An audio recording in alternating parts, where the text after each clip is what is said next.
mentality would be, say, Cracker Barrel, right? Yeah, or Shell stations, or Shells. Yeah. So, and yeah, I mean, even small town gas stations have like a corporate franchise, right? But they're still kind of run their own way. I mean, of course, they pump, you know, Chevron gas or Shell gas, but the inside of the stores, they have these kind of iconic little shops, right? Yeah. Or sometimes maybe even a little kitchen with some lady back there cooking, or some guy back there cooking. Put in your mind, just for a minute, those rollers with those hot dogs. Right. You know, and they're delicious. So you get one of those, but now what's happening, I was reading a story about this where they're talking about these very interesting moments where the view is the gas pump. You're sitting there, and they're serving gourmet food, even organic food.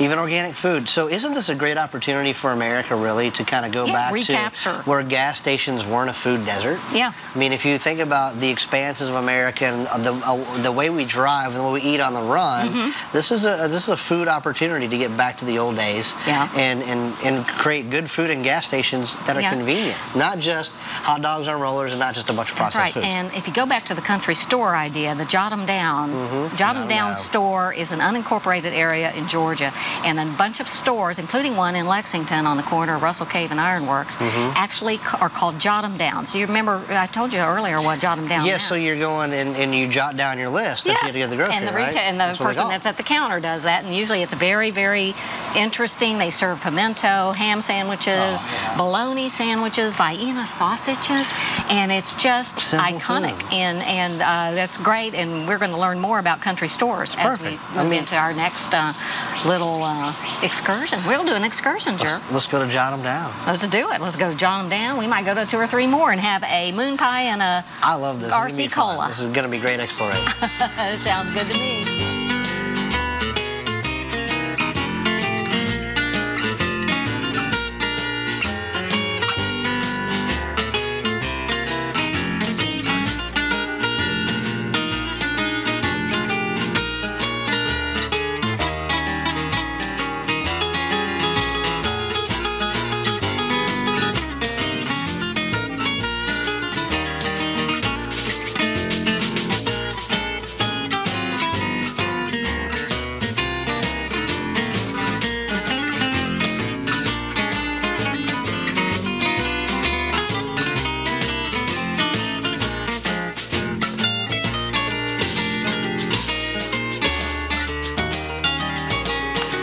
Well, hello there, Wayne. Hi. How you doing? Oh, pretty good. Wayne Wynn, who is one of the co-chief sandwich makers here at Jot 'em Down. Well, you know, it's there's a lot going on in this operation. I can already tell that door swings pretty wide. Lots of gas coming through. But I can tell all over the place, which is kind of typical of these little country stores, right? Yeah, this is really an original. Oh, yeah. I mean, you don't see many of them anymore. But you have a lot of business. How long have you been here? Wayne, about 4.5 years. I was working for Lexington Polo at the horse park, taking care of their polo fields, and it was kind of seasonal, so needed something year-round, and Robbie was needing help, and I needed a job, and it just kind of worked out. There you go. What do you do? Tell us about your job here. Oh, Lord, I do a little bit of everything. Make sandwiches, run the register, stock the coolers, whatever needs to be done. And burn trash, sweep the floor. Doesn't matter if it needs to be done, I'll do it. It needs to be done. You're just sort of the all-purpose guy that kind of takes care of things. Yeah. Tell us about your customers. I mean, I've been in here now lately 2 or 3 times, and it's always packed. Oh, we have... People come from all over the world. I mean, we have people that come to the horse park for the horse shows. You know, they come in here. We have people that own the horse farms. They come in, and people work on the farms. I mean, we have big Hispanic crowd. I had a guy in earlier that was from South Africa. A bunch of Irish people come in. Just hear about it. How do they hear about Jot 'em Down? Well, they've got a sign up at the horse park for one thing that it's part of the history of the area.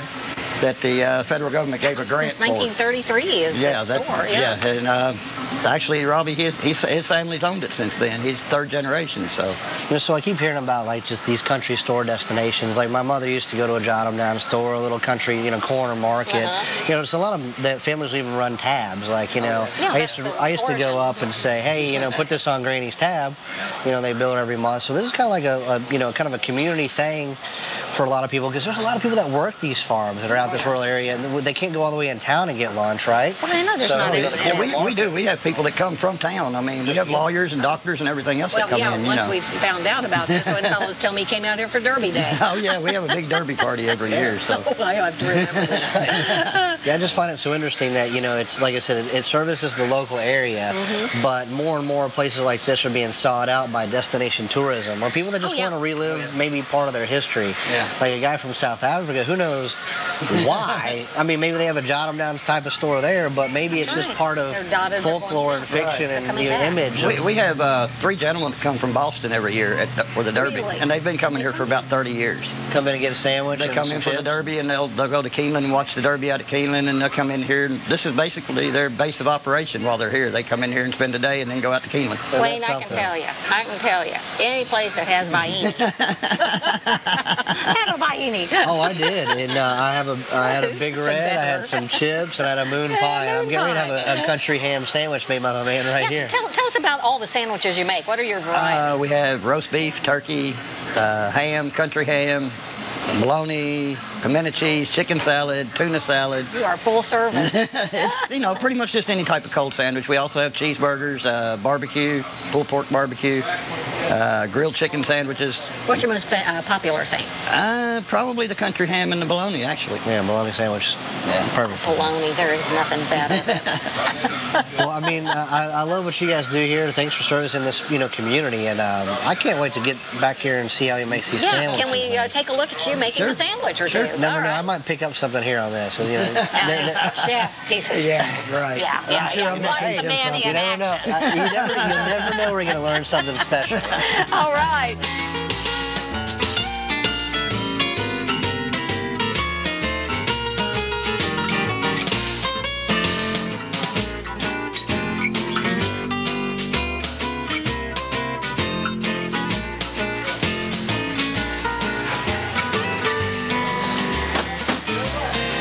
Okay. Start with a little Miracle Whip. Mustard.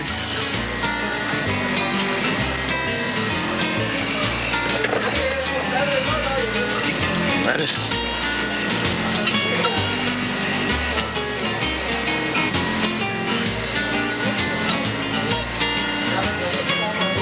Onion. Pickles, tomato, slice of cheese, slice of bologna,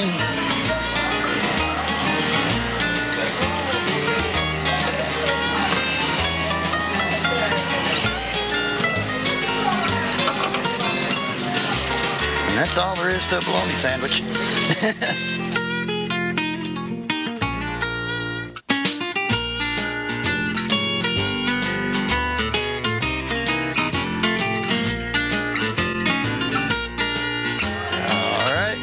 Country ham. Do a little bit of the same thing, a little mayo, a little mustard,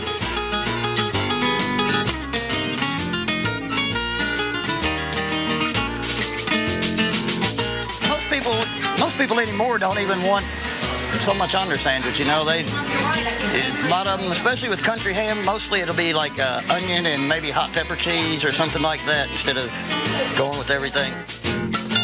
So we're gonna do a little different one here with the country ham. This will be the most popular one as far as the country ham goes.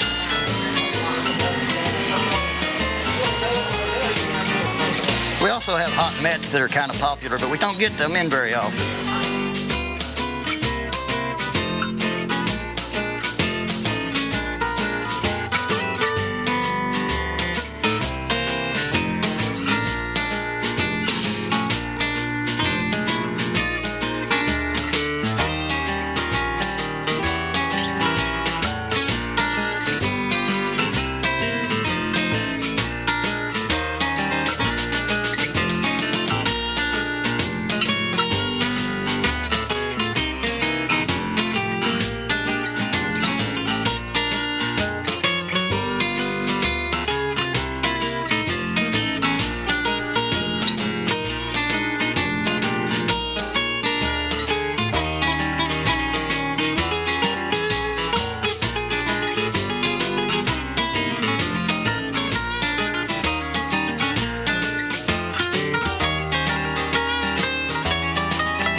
Not the way most people get their country ham. They don't like a lot of other things on it to take away from the flavor of the country ham.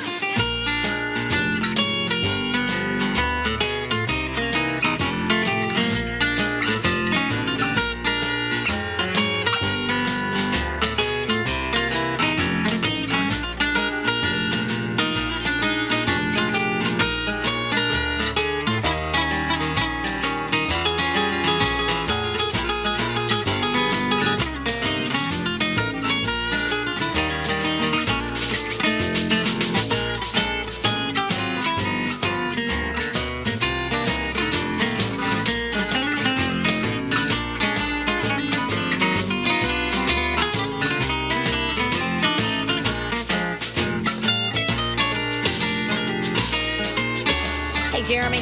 Yeah.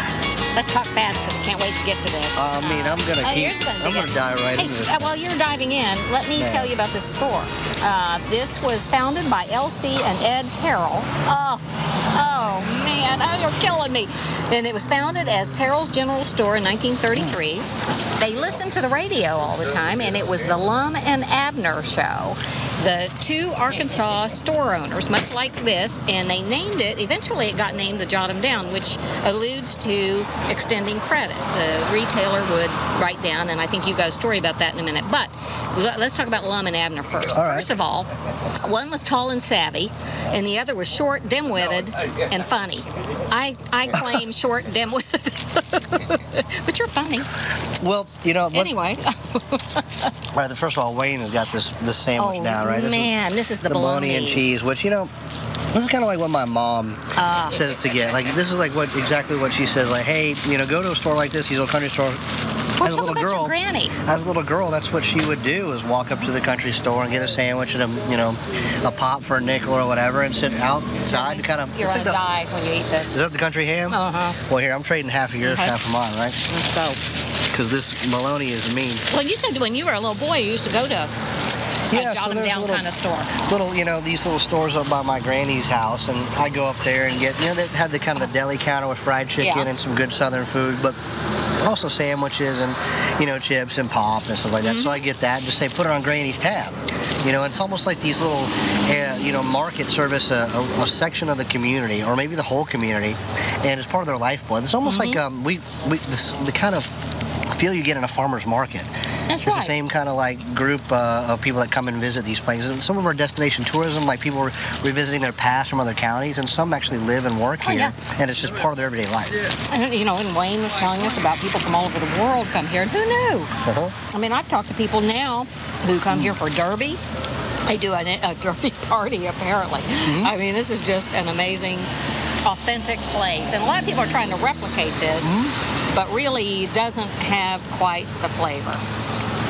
I don't see how you can replicate it. I mean, this is an older house that you can tell is just on the corner.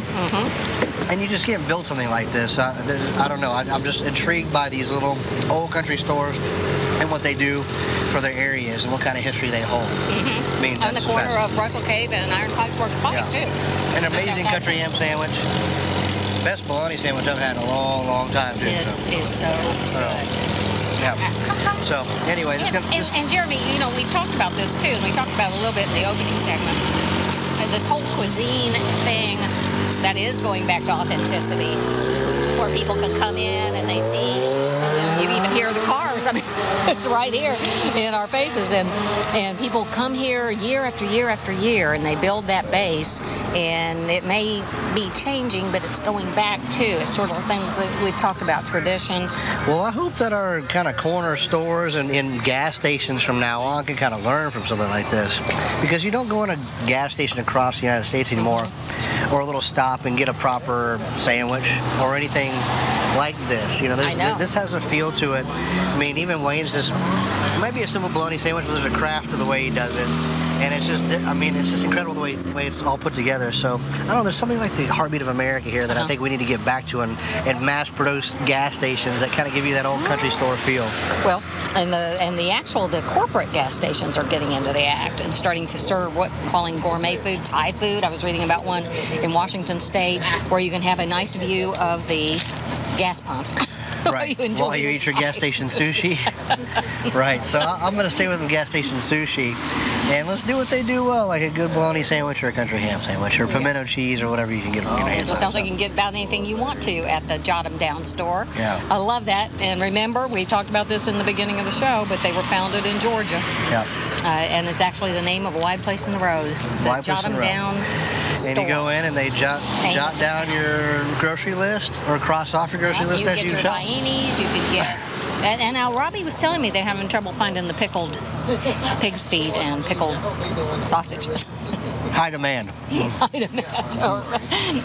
The big companies aren't making them anymore or something. I don't know. But anyway, this is totally cool. But you know what? I'm going to challenge you, Chef.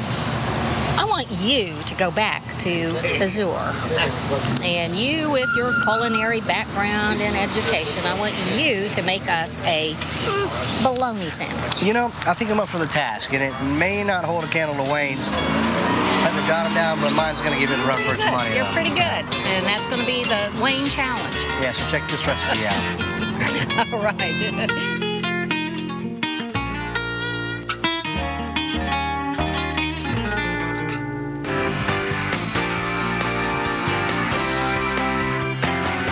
Yes. That very famous wise man, Chevy Chase, in Vacation movie. Yeah, Vacation, I love that movie. Was heard to say, "I'm so hungry I could eat a gas station sandwich." And why does that have to be like a bad thing? Really? Right? Why can't gas stations serve this is good stuff. Amazing cuisine? Because those are, like we talked about, food deserts, and people eat on the road all the time. So I've got the ultimate fast, like gas station bologna sandwich. Right. Oh man, I love that. Will you put it on the menu, please? You know, we're not going to play around with this thing. I mean, if we're going to be making bologna, then we're going to do it the Jeremy way, right? You're going to do it good. So if we have to make a sandwich, there's nothing better than a toasted bun, right? I mean, you have to get butter in it, and you got to toast it. Yes, I mean, let's go for it. And you noticed I used a good half tablespoon of butter there, right? I know. I'll sop up half of this butter. This obviously is not going to be low caloric, right? No, on this side, half of butter on this side. I'm using one of those Hawaiian buns too, right? Okay, not the healthy, you know, perfect summer food whole grain bread. This is like sweet Hawaiian bun with like thousands of ingredients in it, right? Thousands, but so good. You know, right in the skillet with the Hawaiian bun, we're going to toast this bad boy off. It's going to take a good 30 seconds to a minute to get any kind of brown, right? In the meantime, what I have over here is bologna. This is a beef bologna, but a lot of people get it cut like really thick, pork right? Bologna? I mean, you can get different versions, right? There's different versions. I like the beef bologna. There's a garlic bologna that's really good too.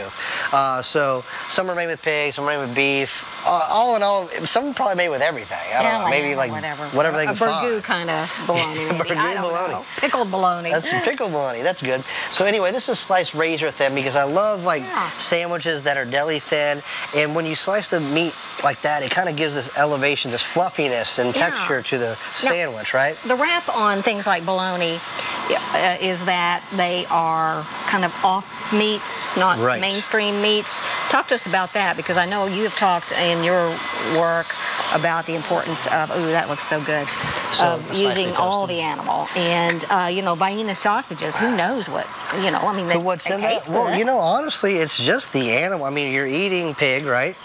So why not use the whole pig? And once it's ground up like that, I don't really see the problem with it. You know, we have a problem in this country. We don't eat all our food anyway. That's right. We don't utilize things. We're so wasteful. So I find, this is coming back. You know, now there's a lot of preservatives and stuff that people are tending to use, but more and more we see all natural meats. All natural, that's right. Not without the sulfites and nitrates and stuff that we call bad. So more butter into the pan after we toast it, and I'm going to throw all that bologna in there. I'm going to separate some of those little folds like that, right?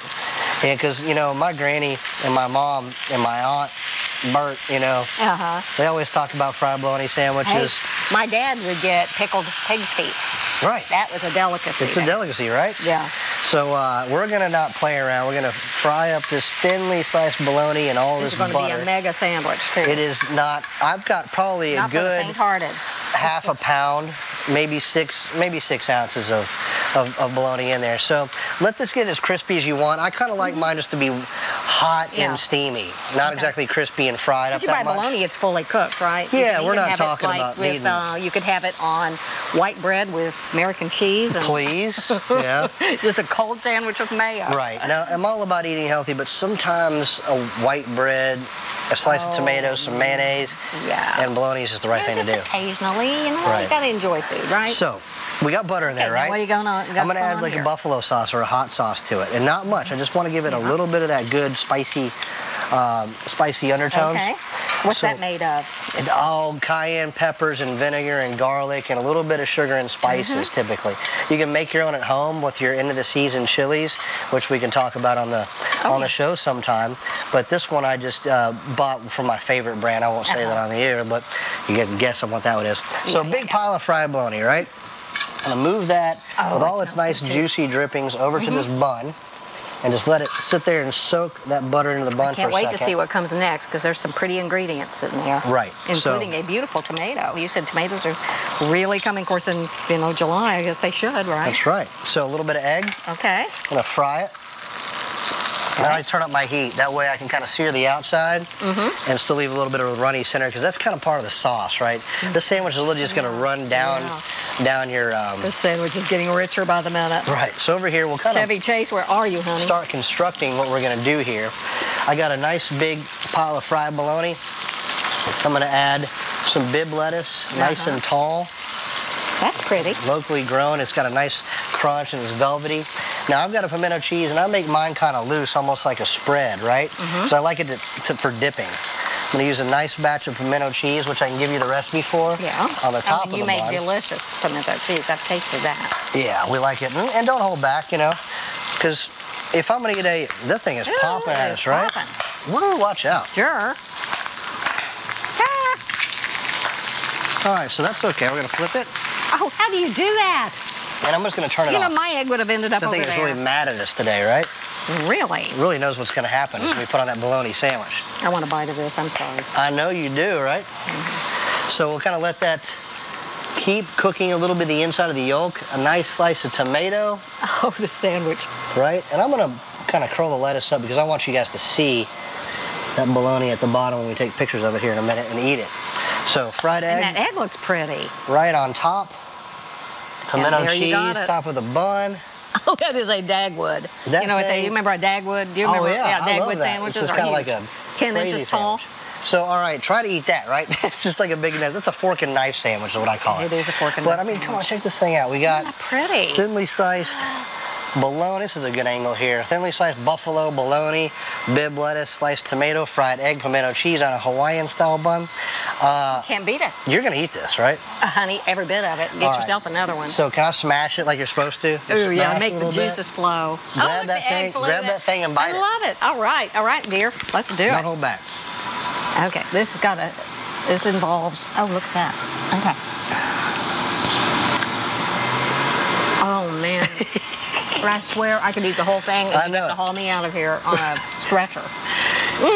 Nice. See, messy, juicy, the way a good fried bologna sandwich with a nice big bite taken out of it for our television audience. Right. We'll see you next time on Food News and Chews. Food News and Chews is brought to you by these proud sponsors. Alltech, helping farmers feed the world. Azure Restaurant and Patio, worldly influenced, locally inspired. Sullivan University.